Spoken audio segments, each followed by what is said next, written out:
everyone, in this video, I'm going to walk you through how to reset your SimpliSafe base station step by step.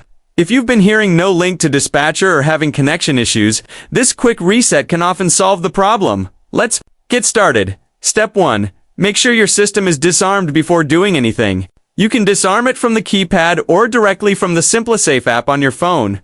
Once the system is disarmed, unplug the power adapter from your base station.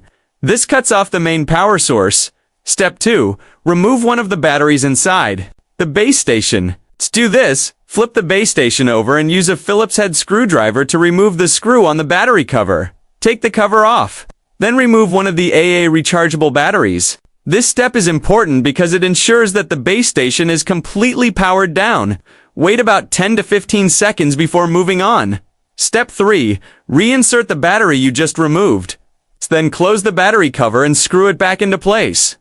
With your screwdriver. Next, plug the power adapter back into your base station and wait about 1 to 2 minutes. This gives the system time to reboot and re-establish a fresh connection. Step 4. Now it's time to test the system. Try arming it by pressing either the home or away button. If you no longer hear the message "No link to dispatcher," that means the reset worked and your base station is back online. That's it. You've successfully reset your SimpliSafe base station. If this helped you out, be sure to like the video, leave a comment if you have questions, and subscribe for more home tech tutorials. Thanks for watching, and stay safe.